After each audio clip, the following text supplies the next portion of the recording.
Hello knockouts, TonyaTko here, and I'm making this video because this video is coming highly requested. Some of the other major female black vloggers are also talking about this. We're going to be talking about some football player who made some cheers about to more light-skinned babies.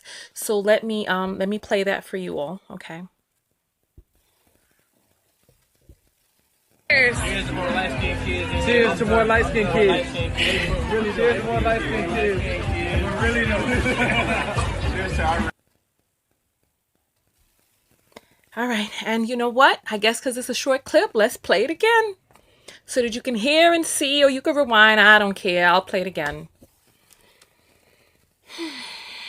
Cheers. Cheers to more light-skinned kids. Cheers to more light-skinned kids. I'm not even putting in my headphones because I know what it says. And oh, look, the little cutie. Okay. All right. So you all are writing to me. I've gotten this video a lot. Let me just introduce myself. I'm TonyaTko. I'm a self-love specialist on TonyaTko.com. I make videos about loving yourself and each other. I have a platform where on YouTube here, I make videos that are often viral topics, which are teachable moments in our own lives. I'm a certified clinical hypnotherapist, and I make MP3s to help you learn to love, forgive, relax, all of these other things. So right now I'm in the tail end of working on my self-love affirmations book. And so this weekend I'm finalizing everything, getting it ready for production tomorrow. And this video is coming in, so like people are in a frenzy because I made that video with Nick Cannon and I went off in the video, right? Now it's not going to be, so I guess people are writing to me. I don't know if they want me to go off, if they want that passion. They talk about and everybody knows this, when it comes to a woman, when a woman just doesn't care anymore, it's a done deal. It's over at that point. And I was impassioned in that Nick Cannon video where he was talking about, what was he talking about? The white woman is the symbol of success for black men. And I went off. And part of the reason that I went off is because he was talking a whole bunch of ignorance in that video. I've supported Nick Cannon in the past. Nick Cannon, he positions himself as if he's some sort of teacher or some sort of leader. This particular NFL dude, I don't even know his name. I refuse to even Google his name. He's some NFLer. I mean, if you really think about it, what do we expect from the people in a league who they themselves refuse to stand by one of their compatriots, their compadres, their colleague who was kneeling in solidarity with a movement about, I feel like I'm not even making any sense because half my brain is still on my book, who wouldn't even come together with Colin Kaepernick, who had a movement going on, or who has a movement going. I didn't even watch the Super Bowl. I haven't watched an NFL game. I've not spoken about it. I have not given any clicks, not even to a Super Bowl commercial. Right, Gladys Knight for me is canceled, and anybody else who performed. I don't care how young, how cute, and how talented they were or are. I'm done. So we have this black NFLer who wants more light-skinned babies. Okay. So he wants more light-skinned babies.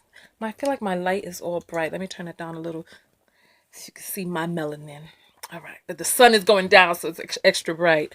All right. So he wants more light-skinned babies. I don't know what to say. That is a desire of a person who is obviously self-hating. What can I say to this person? He's either, because you know what, this is the thing, and one of the things that we talked about in the Nick Cannon video is the diverting of resources from the black community into other communities. So we have a person here who may be self-hating because he said that he wants more light-skinned babies, and it's like he's sitting he's sitting around there laughing. He's laughing with a whole bunch of non-black women, right? From what I saw, they look like they're mostly white women or whatever. He's sitting around there laughing with them, and they're laughing, and I'm sitting here like, the joke is on you, boo. The joke is really on you. Because because it's like, because Nick Cannon, late in the midnight hour before I went to sleep, right? After I made that Nick Cannon video, I thought about it because there are a lot of people who were talking about the Beijing of America. Or no, the Beijing of the world. The world is not going to become beige. You're going to get absorbed back into the blackness. The world is going to become black. It's going to go back from whence it came. Black is the inclusion of all colors. So it's like, okay, it's like you're just gonna get absorbed. So they're sitting there like more light-skinned babies. First of all, you know, I don't know why you all ask for my opinion on these things. I really don't, because sometimes I don't really know what it is that I can add to the conversation because I'm just a black woman.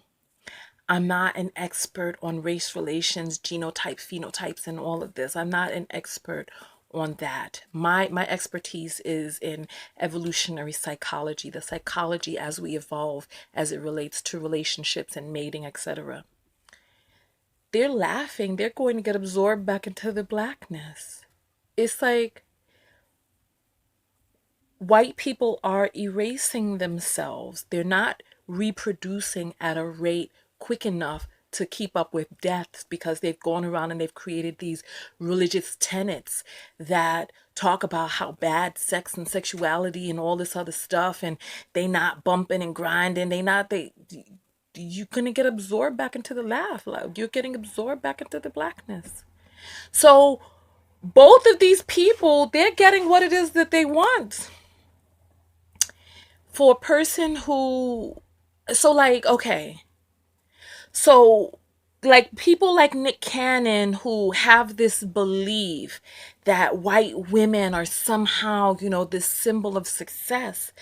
Like, I made that video. Oh, and there was so many white women who got upset with me. I'm unsubscribing. I don't like you, Tonya. I'm leaving. I'm unsubscribing. Oh, and I'm like, go. Because you know what, baby? I'm not your mule. Listen. Oh, baby, go. Please go. Because, there's a few type of white women out there.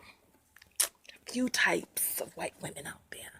And one of those types of white women are the ones who like to sit in proximity to black women and absorb all of the wonderful glow from us. Absorb that glow and absorb the technique and learn the dancing style and gain access. Oh, listen. But when it's a time for March, when something are gone in the community and it's time for us to come together, those same young ladies that you taught how to butterfly, that you taught how to twerk, that you helped hook her up with the look, with the style, with the stilo. Where she be? Where's she there? Where's she there? When it's time to go put on your winter hat and your hand warmers in your pocket and your picket signs and go stand upon the front line, where them there? Where they be? Where them at? You know what I'm saying? I realized this a few years ago. Oh, I realized this. Yes. Because I noticed, and I didn't notice the trend and the pattern till long afterwards. Because I would have, what a symbiotic relationship is. Like with my niece, she took this, she had these little biology books or whatever, and I learned about the symbiotic relationship, like the crocodile who eats and then the little bird comes and picks between their teeth. So there are symbiotic relationships where there are the organisms that coexist in nature, where they need one another, or one is one assists the other. So their relationship and how it is that they exist. So the crocodile eats their food. The little bird gets their food because they pick between their teeth. And then they go off and everyone's happy. The crocodile has clean teeth and the birds have a meaty tooth-filled meal. All right. So I learned years ago that there were many non-black women who would befriend me. They love the culture. They love the party. Oh, nobody could dance like them. Well, nobody could dance like them because the dances were a bit of a struggle, but that's okay. And then Eric Garner died. The little girl got choked up in the classroom and slammed. You remember that?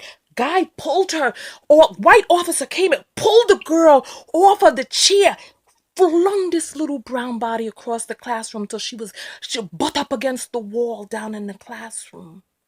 The little girl in the bathing suit with a white cop took her and flipped her and pinned her down, knee on the girl's spine.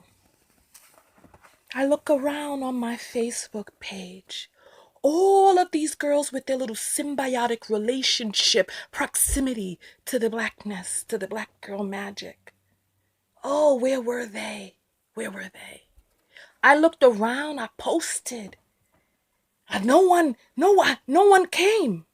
I tagged them. They didn't come forward. Let me tell you, these would be the first ones to come over. They want to have brunch. They want to toast it up with you. Let's go get our pedicures. Let's talk. Oh, let's go out. Let's go get some black men. They all did. Yes. Picking. I tagged them in the post. Where were they? Where were they? Oh, I said maybe they didn't see the posts. I forwarded it to them in Messenger. Some saw the post and ignored. Some saw it and forwarded something back to me, something else. And I said, no. Well, this is going to be addressed. This is going to be addressed. So ever since then, I learned. Oh, yes, I learned. So it's like all of these Caucasoid girls who come to my videos. Oh, Tonya, I'm no longer going to watch. I don't. Listen, baby, you never really supported me to begin with. You never supported me. You're not one of my supporters because you don't even know me. You don't know the way that I think. You don't know my mind. You don't understand my drivers. You not there for me. You not there to have a conversation with me and really see. You there to get whatever little symbiotic teeth plucking black girl magic you can siphon off, or whatever knowledge or information or whatever it is that you can gain from my videos. Listen, we have a one-way relationship where my information goes out and you consume the information for in whatever way it benefits you. But if you ask one of them whether or not they're on my mailing list, if they've ever pre-ordered my books or my MP3s, where were they? So it's like, the joke's on you. Joke's on both of them. Joke's on all of those people at the table. Listen, part of the reason that I don't, what care do I have? I realize something. So it's like, you know what? I realized something a few years ago. Listen, how do I put this, right? How do I put this? Listen, being black is a magical experience. It's wonderful. It's so much fun. And black people know what it is that I'm talking about. Being black is being black from many different, because I'm Caribbean American, so I traverse through the Americanas and I traverse through the Caribbean, and so I'm able to see the melding of the cultures, and it's fun. There's a jubilance that exists with being black. if you think about it, think inside of your mind of hearing a chorus of children dancing and laughing in their school uniforms. Who do you envision? Who do you envision? You envision young black kids in Africa singing in unison. You see them dancing and venting their dances coming up. And it's an amazing, it's being black is an amazing experience. I love being black. And I remember the first Thanksgiving, because I was displaced, so I wasn't home, and I didn't want to go home because I couldn't go home, but so I remember the first Thanksgiving that I went to that was non-black, right? No, actually that was the second one. I remember the first Thanksgiving I went to, and they were, I remember, oh God, it was a string bean casserole, and it was, I don't remember. I was like, oh, okay. And then after all of that, I was like, all right, so now what's gonna happen? We ate. What's gonna happen now? And it was nothing. It was nothing. Nothing happened. And I was like, oh, okay. And then the second Thanksgiving that I went to, that was not, actually, that was a mixed one. That was my first one. Then the second one I went to was non-black, except for me. And then we ate, and I was like, okay, now what? And it was nothing. And I was like, oh, okay. And then the third one that I went to, I was like, I'm taking matters into my own hands at this point. And I was like, look, I'm gonna cook. Make some collard greens and some macaroni and cheese and get some candied yams and get it popping in the kitchen. You know what I'm saying, right? Because I'm vegetarian, but I will eat cheese, right? So, because I got to have my cheese. I'm from New York, so I got to have my pizza, right? So I realized, because people were like, oh, Tonya, what are you cooking? And I was like, I'm letting the ancestors guide my hands. Right? Just let the ancestors guide my hands into making this food, all this delicious food. And I was playing some Motown Christmas songs in the kitchen. And then people came and started coming and singing, started coming together and gathering. And then after that, I put on some calypso music, the old one, tiny wine dance. So, and then the dollar wine, 5 cent, 10 cent. You know what I'm saying? So we went, oh, it was a fun time. It was a fun time. And I realized, right? As a black woman, now is the time that we step into the positions as matriarch. And I realized that it's black women who carry the culture. It's black women who carry the culture. Listen to what it is that I'm saying. It's black women who carry the culture. When we talk about the Sunday dinners and people coming over to Big Mama's house, right? And Big Mama is cooking, and the people gather together, and people are playing spades and dominoes, and people drinking and watching a game and having a good time, and the music gets turned up and people turn out. They turn up, right?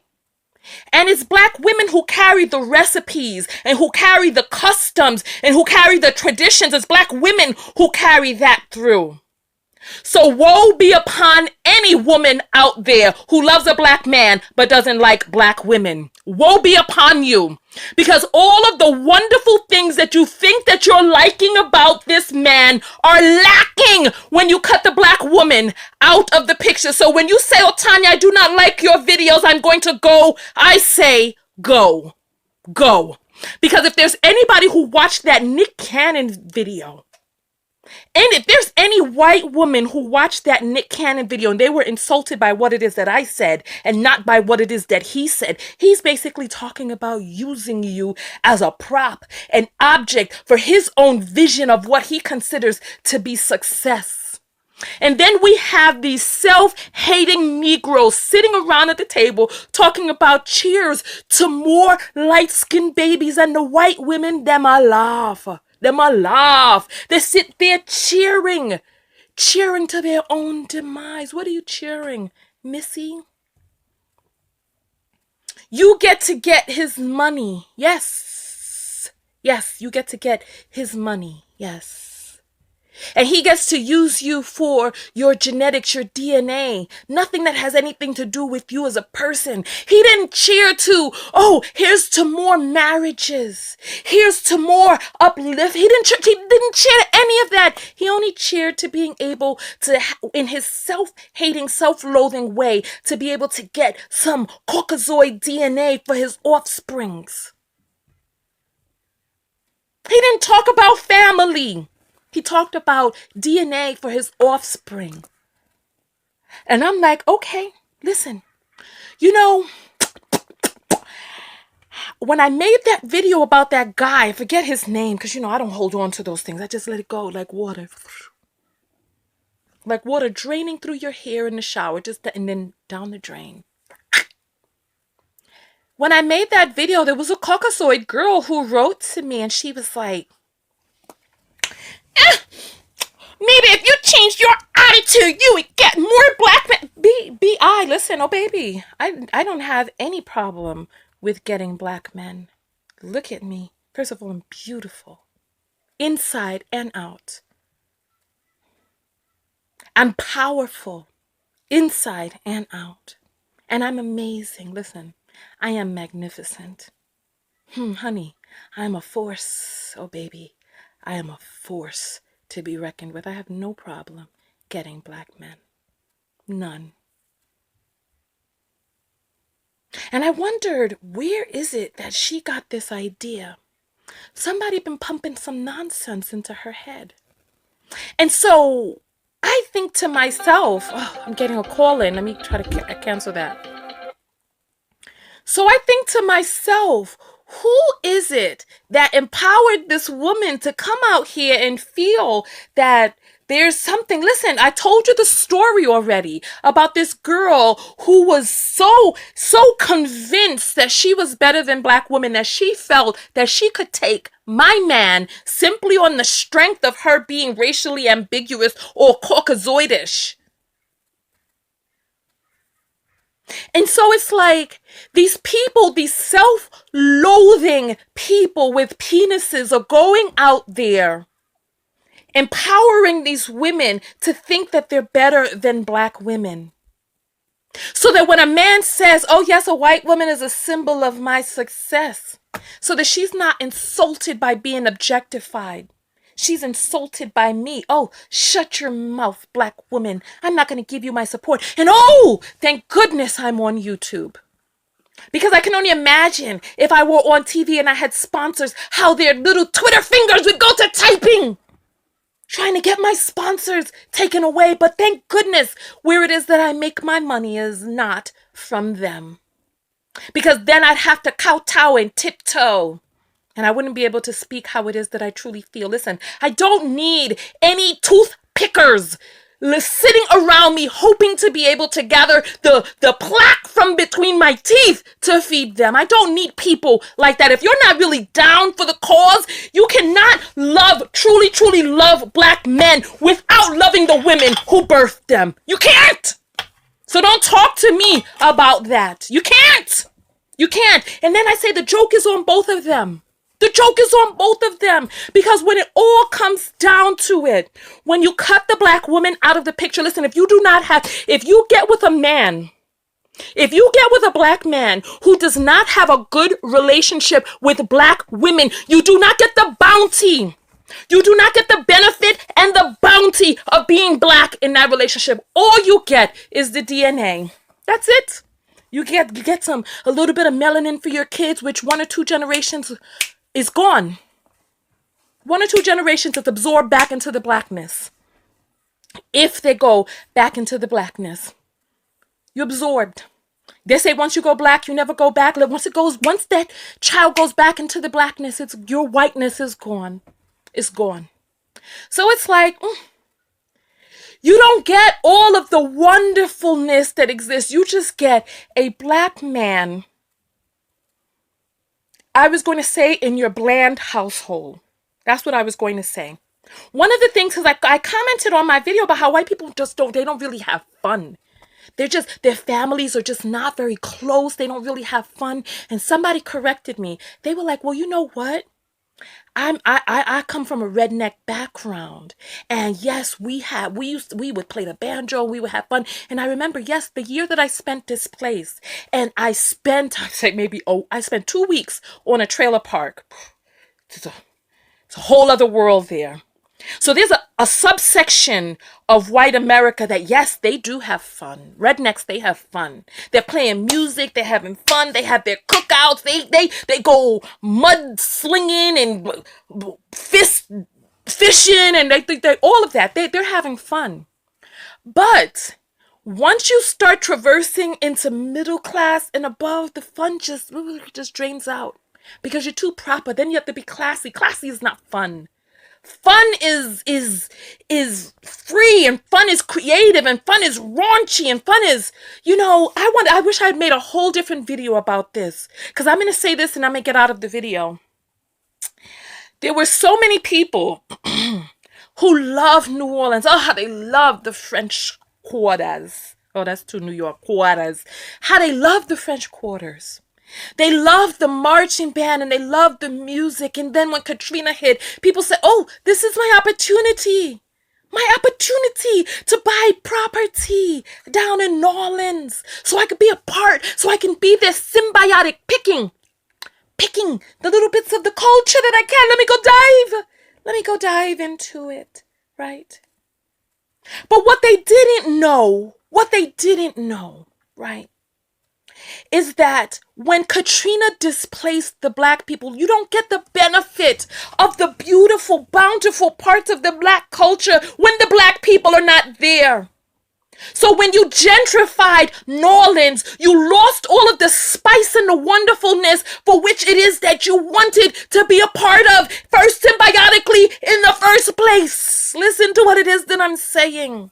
All of those wonderful, hip-rolling, body-twirling, back-humping, belly-stuffing things about being Black. The voice-lifting things about being Black. The dramatic and exuberant things about being Black are gone when you take the Black people out of it, because you cannot maintain that with your what do you call that?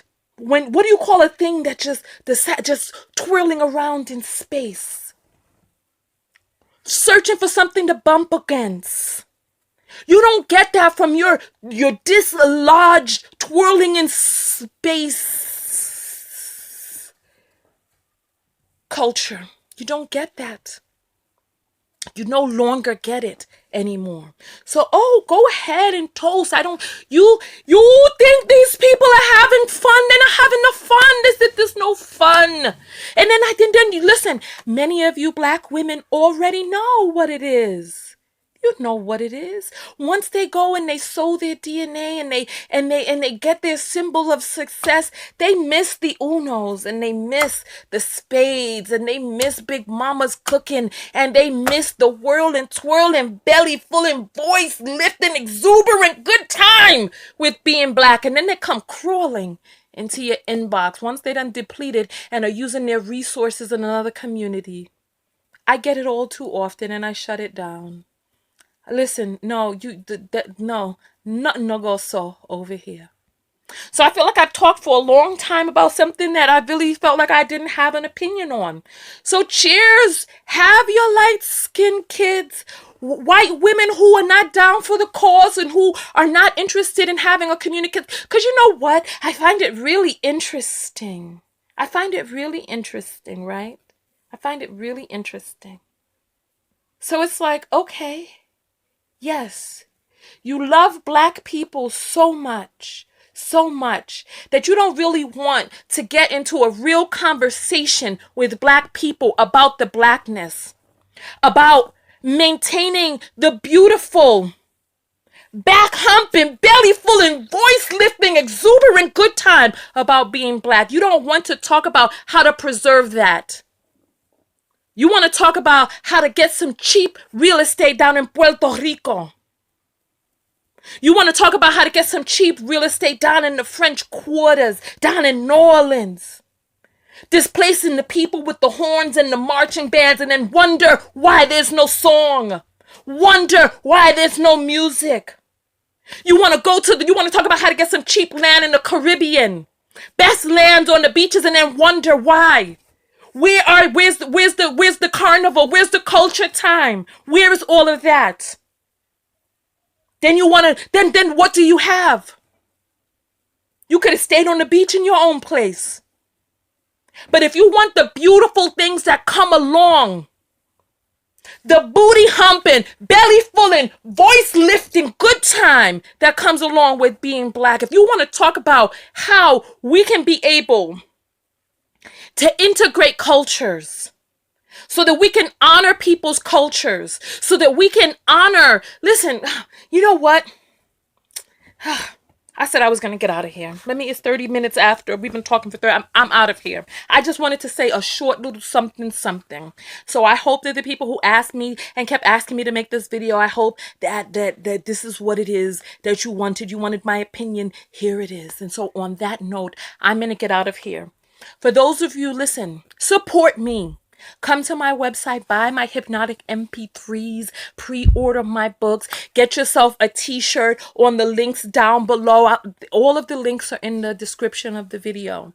Watch my videos, share my videos, subscribe, ring the bell. But most importantly, it's like if there's content and content creators that you like, support those content creators by putting your money where your mouth is. Do that. Because, and I'm going to be honest with you. There's some people who don't want people. Look, YouTube is changing. I'll do a whole video about that. YouTube does not want us to talk about controversial topics, and they'll penalize you and hurt you. So make sure that you turn on the bell notification so that you see my videos. Join my personal mailing list on my website. You get a complimentary copy of my Relax MP3.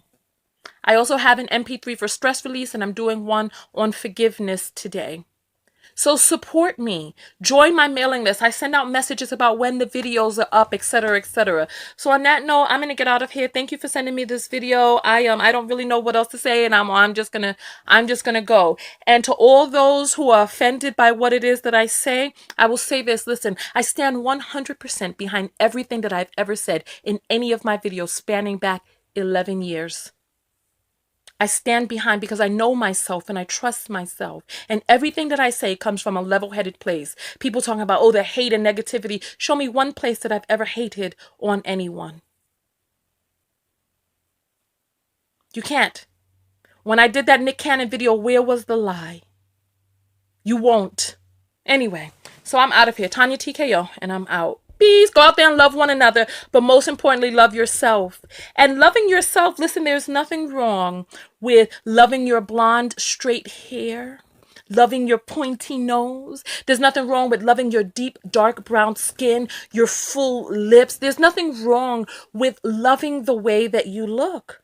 There's nothing wrong with wanting to have a child that looks like you. There's nothing wrong with that. And there's nothing wrong with, so it's like people try to pretend as if you are the racist for loving your genotype and your phenotype.